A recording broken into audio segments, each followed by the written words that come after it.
días, buenas tardes o buenas noches, dependiendo a qué hora estén viendo el video. Les saluda Hazel Crispin. En esta ocasión hablaremos sobre la manipulación mediática global. Tendremos la manipulación orientada al consumo, la manipulación orientada a la política y la manipulación orientada al control de masas. ¿Qué es la manipulación mediática global?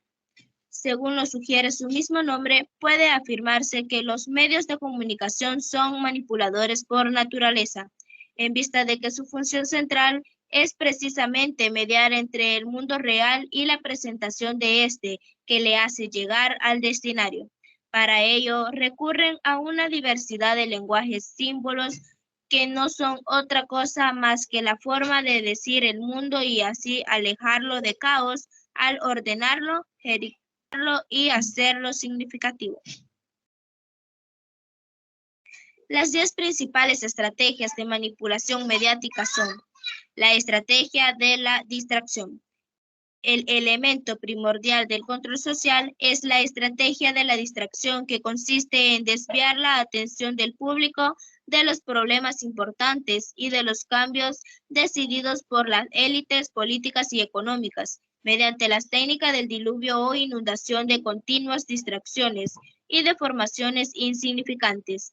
La estrategia de la distracción es igualmente indispensable para impedir al público interés por los conocimientos esenciales en el área de la ciencia, la economía, la psicología y la neurobiología.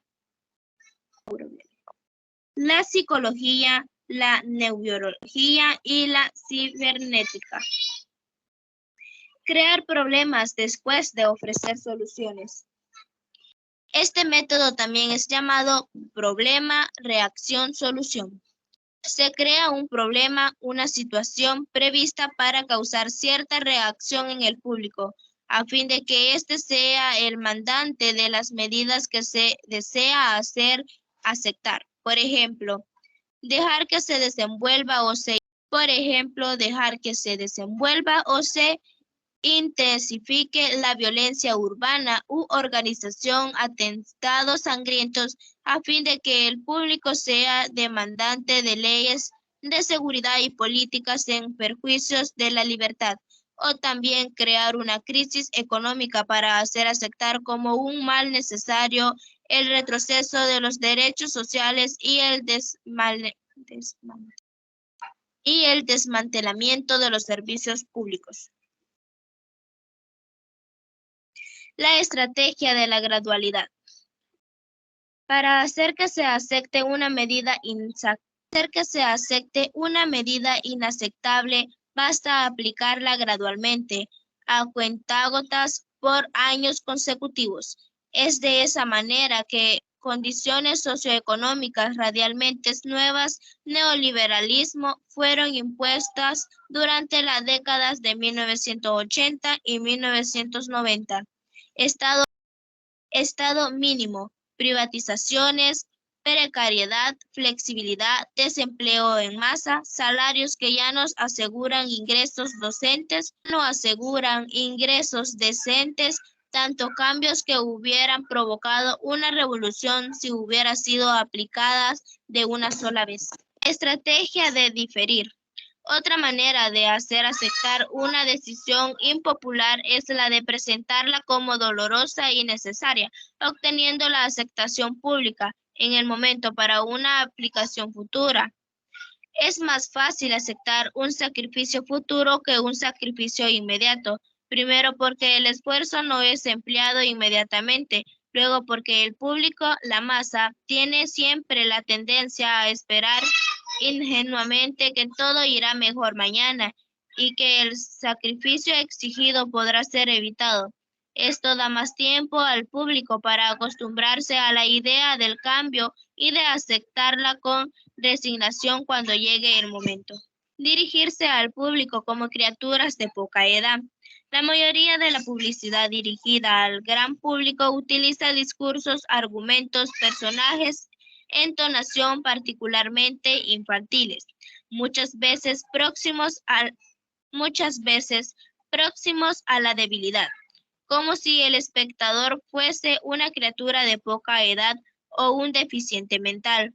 Cuando más se intenta buscar engañar al espectador, más se tiende a adoptar un tono infantilizante, porque si uno se dirige a una persona como si ella tuviese la edad de 12 años o menos, entonces en razón de la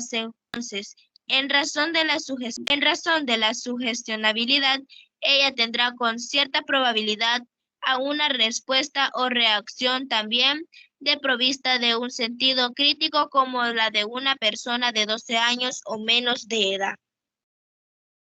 Utilizar el aspecto emocional mucho más que la reflexión. El uso del aspecto emocional es una tendencia clásica para causar un cortocircuito en el análisis racional y finalmente al sentido crítico de los individuos.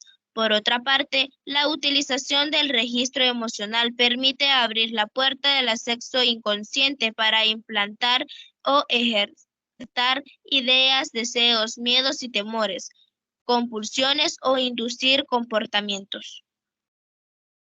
Mantener al público en la ignorancia y la mediocridad.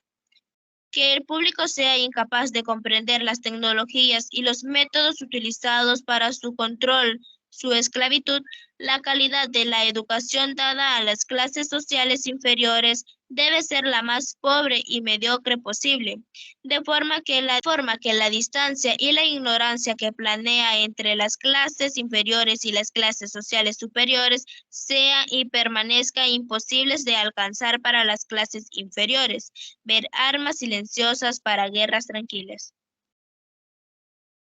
Estimular al público a ser complaciente con la mediocridad. Proveer al público a creer que es moda el hecho de ser estúpido, vulgar e inculto.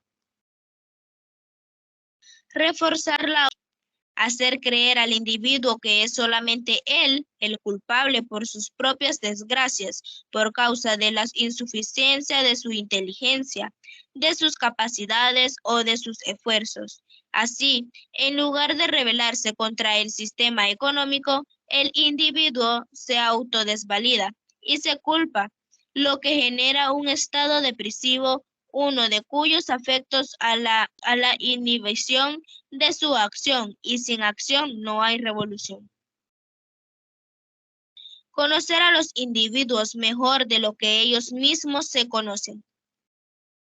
En el transcurso de los 50 años, los avances acelerados de la ciencia han generado una creciente brecha entre los conocimientos del público y aquellos poseídos y utilizados por las élites dominantes. Gracias a la biología, la neurología y la psicología aplicada,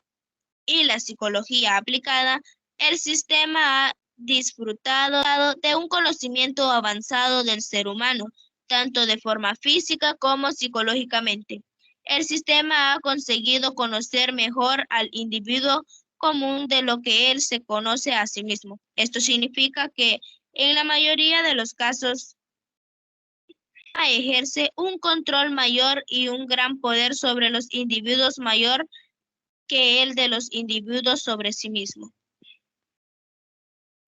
La manipulación orientada al consumo. En este caso nos referimos al marketing. ¿Qué es el marketing orientado al cliente? Ejemplo. El marketing orientado al cliente o Customer Centric Marketing es la estrategia de marketing basada en el detallado conocimiento de la conducta del cliente perteneciente a grupo objetivo para conseguir la completa satisfacción de sus necesidades y deseos. El marketing orientado al cliente vino para quedarse. Hoy en día las empresas que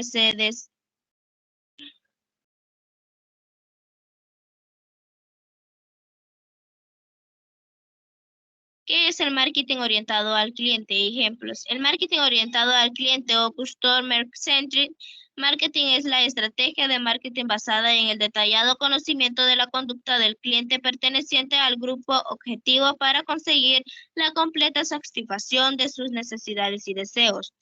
El marketing orientado al cliente vino para quedarse. Hoy en día, las empresas que se dedican a la venta por Internet utilizan diferentes estrategias y buscan adoptar sus propias necesidades de sus clientes, o al menos público objetivo que maneja. La manipulación orientada a la política. La prevención del lenguaje a través de eufemismos que disfrazan la realidad es constante, especialmente en el ámbito político. La historia nos ha dejado ejemplos de atroz que puede llegar a ser cosmética lingüística. Es el caso de los sangrientos regímenes comunistas que han utilizado expresiones tales como reducción social para exterminar a millones de personas en sus campos de trabajo, que no han sido otra cosa que recintos de tortura y asesinatos a discrepantes, prisioneros de guerra o simplemente personas de una etnia considerada no grata por algún dictador, como en el caso del régimen nazi antisemita, que utilizaba expresiones como solución final para eliminar a millones de judíos. Manipulación orientada al control de masas. La idea de psicología de masas se centra en la inexistencia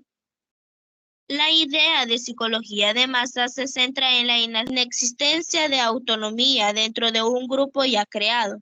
Una persona que forma parte de una masa deja de ser independiente. Es más, se subordina al grupo al que pertenece. Esto es todo, amigos. Bendiciones.